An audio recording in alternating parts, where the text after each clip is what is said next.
안녕하세요. 맥키네 지혜투자클럽입니다. HLB 오늘 오후 이제 3시 이후에 기업 설명회가 여의도 이제 KB증권에서 개최가 되는데요.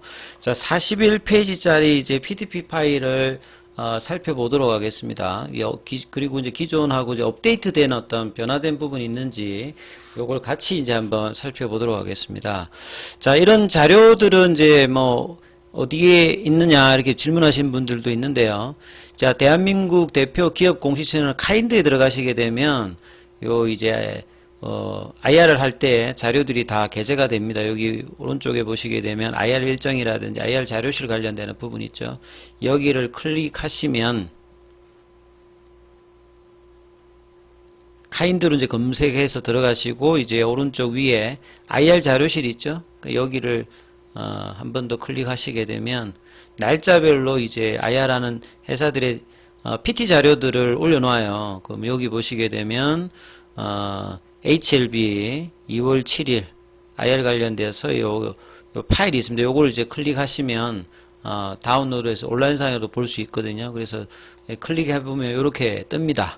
자, 이 관련되는 부분들을 그 투자자들은 항상 뭐 이 IR 자료가 나오면 기존 거하고 이제 업데이트된 부분이 무엇인지 항상 체크하는 게 항상 필요하거든요. 그래서 그 부분들 한번 살펴보겠습니다. 41페이지니까 변함이 없는 것들은 그냥 빨리빨리 넘어가고 변화 있는 부분들만 한번 보겠습니다.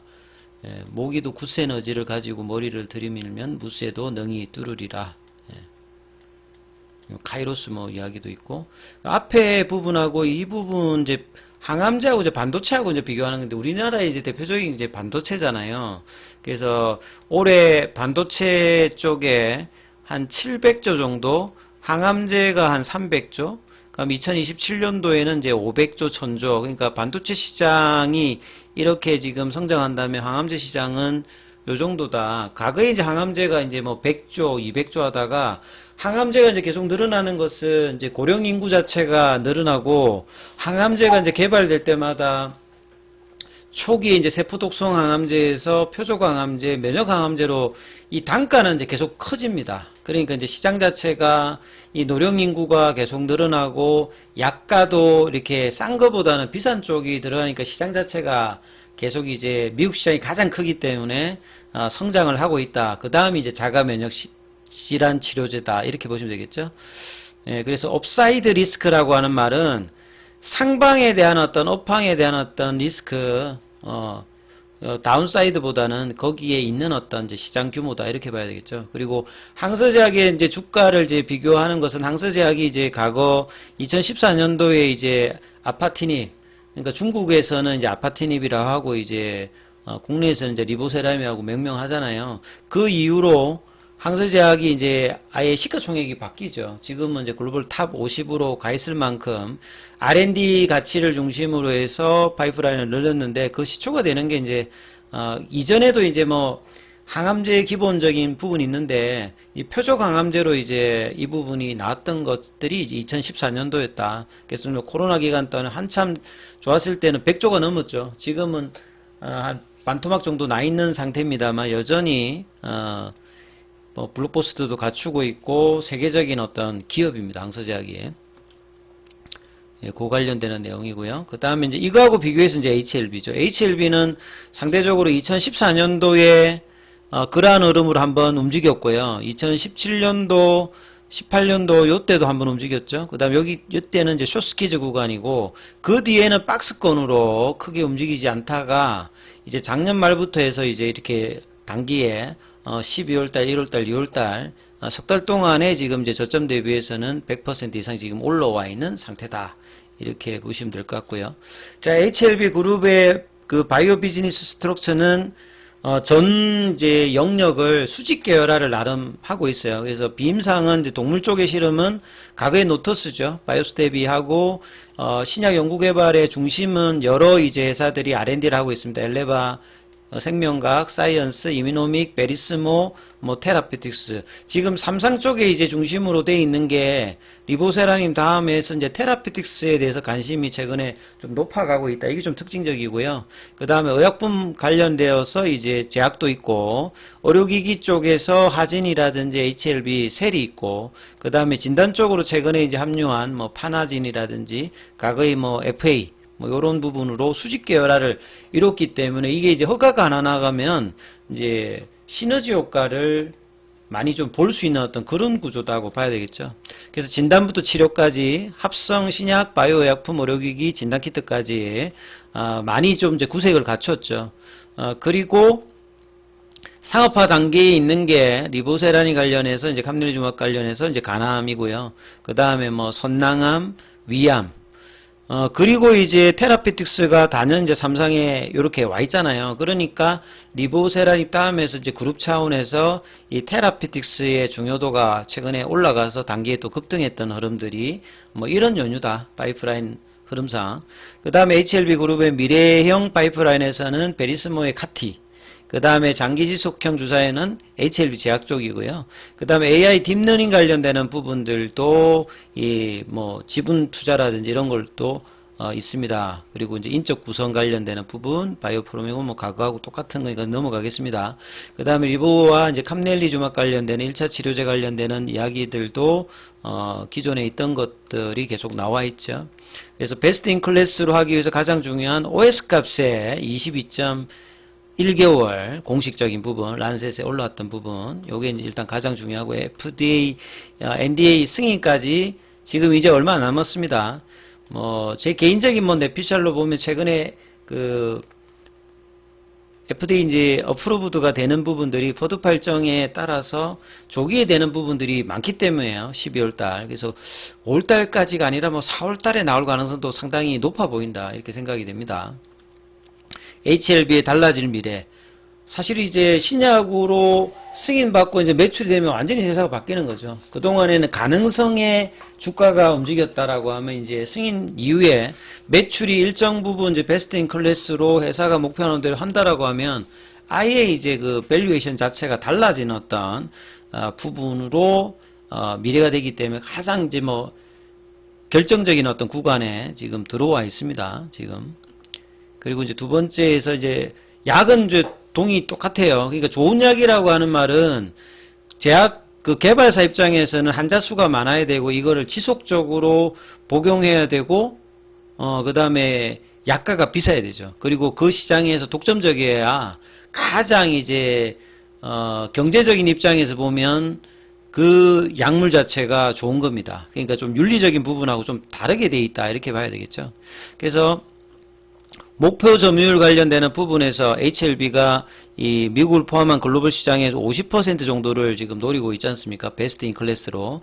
왜냐하면 이제 앞서 있는 로슈와 아스트라제네카의 단점들, 뭐 위장 간 출혈 관련되는 부분이라든지 로슈 제품이 조기에 이제 뭐 중단율도 높고, 그 다음에 이제 뭐 간염이나 강경변 말고 비바이러스 관련되는 부분에서 이 효과에 떨어지는 부분들, 아스트라제네카도 이렇죠. 그 다음에 이제 간 손상 정도가 높은 부분에서 효과가 떨어지는 부분들에 이런 이제 보편적인 언맷 니드가 충족을 하고 있는 게 리보세라니까 캄넬리주맘이거든요. 그래서 키오피니언 니드가 그래서 기대하고 있는데 이 부분들이 좀 더 이제 실현 가능할 수 있는 어떤 흐름들로 나아가느냐. 그래서 이제 뭐 MPV 형태로 이제 같이 계산했을 때 진양호 회장이 이제 17조다 이렇게 이야기를 한 상태고요. 그래서 약가 관련되는 부분들이 이제 조금 이제 주목해야 되는 부분이겠죠. 그러니까 이게 구조가 이렇습니다. 이게 중국 쪽에서 리보나 캄넬리 관련되는 부분들은 그동안에 팔고 있었으니까 생산 단가는 다른 지역보다 낮은데 판매 지역이 이제 미국이니까 약을 고가로 팔죠. 그러니까 원가율이 더 떨어지면서 마진들 자체가 이렇게 나오는 겁니다. 글로벌 빅파마들이 보통 마진율이 한 50% 정도 되는데 그거에 거의 2배 수준입니다. 예, 그러니까 뭐 가격을 조금 어느 정도 낮춰도 충분히 마케팅이 될 수 있을 만큼의 이익 정도가 나올 수 있는 구조였기 때문에 진양군 회장이 그 애로를 하지 않고 이 끝까지 같은 가장 중요한 이야기는 이런 수익률을 그냥 로열티만 받고 하지 않겠다는 거였죠. 그 다음에 리보세라믹과 캄렐주맘의 판매 약가 전략 같은 경우에는 미국의 판매 예상 약가가 로슈를 기준으로 해서 해도 뭐 99.28, 캄렐주맘 같은 경우 57.5% 영업이익 낼 수 있는 요런 어떤 구조로 지금 전략을 세우고 있죠. 그리고 이 판권 관련되는 부분은 엘레바 쪽으로 캄렐주맘의 모든 판권을 그 엘레바가 가져간 게 아니라 가남의 이적응증 관련되는 부분에서 판권입니다. 이것도 좀 질문하시는 분이 있는데 캄렐리지맘의 모든 판권을 엘레바가 가지고 있는 거 아니에요. 예, 가남 관련되는 부분에서 이 병용 관련되는 부분에서 이 판권을 가지고 있다 이렇게 이해를 하셔야 됩니다. 그래서 비교 대상이 이제 에자이하고 베이진사의 어떤 비교 흐름들도 여러 번 뭐 말씀이 나왔던 부분들이고요. 그리고 이 간암 관련되는 부분은 이제 사망률에서는 폐암, 대장암, 간암 순이고 지금 현재 1차 치료제가 4개 정도밖에 없죠. 그래서 이제 리보세라니까 캄렐주맘이 되면 5번째 이제 1차 치료제가 되는 겁니다. 점유율 자체가 작년 말 11월 말 기준으로 요것도 이제 상반기에 좀 업데이트가 어떻게 되는지 봐야 되는데 압도적인 로슈에서 아스트라제네카가 25%까지 장악했던 부분이 로슈의 그 출혈 관련되는 부분이라든지 그 다음에 이제 처방했을 때 중단율 관련되는 부분이 높다는 거죠. 그래서 이런 부분들이 약점이 있었기 때문에 아스트라제네카가 OS 값도 리보세라니까 캄렐주맘이 떨어지는데 저렇게 점유율이 올라갔지 않습니까? 그러니까 충분히 리보세라니까 캄렐주맘의 베스트 인 클래스의 시장 점유율 이 성장에 대한 어떤 기대감을 현실 가능하다 이렇게 이야기하는 거죠. 그 다음에 나머지 이제 베스트 인 클래스에서 환자 생존기간 최대 연장, 간기능 상관없이 우월한 유효성, 그 다음에 출혈 관련된 타이 로슈를 타겟을 한 부분이죠. 그 다음에 발병 원인에 상관없이 치효과 있는 거는 또 아스트라제네카의 어떤 단점들. 그러니까 요걸 가지고 이제 베스트 인 클래스를 노리는 겁니다. 그리고 간암 1차 치료제에서 유의무유한 이 OS 값 20개월을 넘은 22.1개월. 그 다음에 이제 이 카레스 310하고 인브레이브 150 이거는 로슈가 RB 등급을 써서 했을 때요 효과가 떨어지는 부분을 여기서는 커버를 하죠. 그래서 이 부분들이 굉장히 큰 키 오피니언리드들이 많이 이야기하는 거고요. RB 등급이 보통 이제 간세포암이 그 진단이 되었을 때 대부분이 이제 좀 병기도 조금 지났고 수술하기 좀 힘들다든지 이런 게 그렇기 때문에 이제 간 기능 자체도 떨어지는 게 대부분입니다. 그래서 RB 등급 2등급이 60%인 상태이기 때문에 특히나 리보세라니까 캄렐리주맘의 어떤 선호도가 높아질 수 있는 어떤 분위기죠. 그리고 위장관 출혈 문제가 이거기 때문에 치료하는 기간도 또 복잡해지고 좀 편의성이 좀 떨어진다고 봐야 되겠죠. 예. 요게 이제 그 신생혈관 억제제의 공통적인 부분인데 이런 부분이 또 리보세라님에는 없다 이 말이죠. 요 같은 어떤 기전을 가지고 있습니다만 리보세라님 출혈이 거의 없고 방광기 또한 이제 11시간이 굉장히 낮기 때문에 문제가 생겼을 때 바로 대응하기 때문에 굉장히 이제 의료진 입장에서도 효과적이다 이렇게 봐야 되는 거죠. 이 부분들은 간세포암 발병 원인에 상관없이 효과 있는 부분들을 나타내는 부분이고 키 오피니언 리더들이 이렇게 이야기한 부분들은 여러 번 뭐 나오고 결국 이제 올해 키 오피니언 리더들이 란셋의 이야기가 나오고 난 다음에 많이 지금 분위기는 해외 쪽 분위기는 긍정적인 어떤 뷰가 굉장히 많아졌다는 게 좀 특징이죠. 그래서 이제 기타 부분은 이제 기존하고 크게 차이는 없는 것 같습니다. 그리고 이제 작년 10월 달에 캄렐주맘의 파격적인 이제 어프론트 피 제로로 로얄티만 받겠다라고 엘레바로 넘겼던 부분들, 그리고 항암제는 고형암 쪽에서는 기본적으로 이제 한 장기에 적응증에 해당되면 나머지 장기에도 대부분 적용할 수 있으니까 폐암, 뭐 난소암, 대장암, 뭐 선낭암, 뭐 여러 암종으로 확장이 가능하다라고 봐야 되겠죠. 자, 그리고 이제 간세포암 쪽에서 여기만 끝나는 게 아니라 뭐 네오어주반트라든지 어주반트라든지 색전술이라든지 뭐 보조요법이라든지 여러 이제 치료 옵션에도 이게 들어가기 때문에 간암 관련되는 부분에도 볼륨이 커질 수 있는 부분들이 계속 있습니다.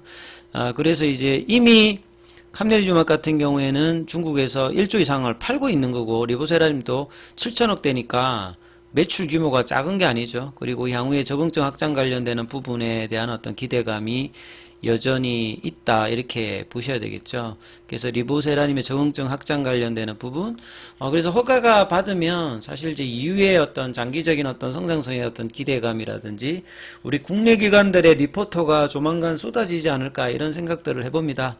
아무튼 쇼스키즈 구간에 좋은 어떤 주가 흐름들 기대를 계속 이제 오전까지도 해보도록 하겠습니다. 여기까지 하겠습니다.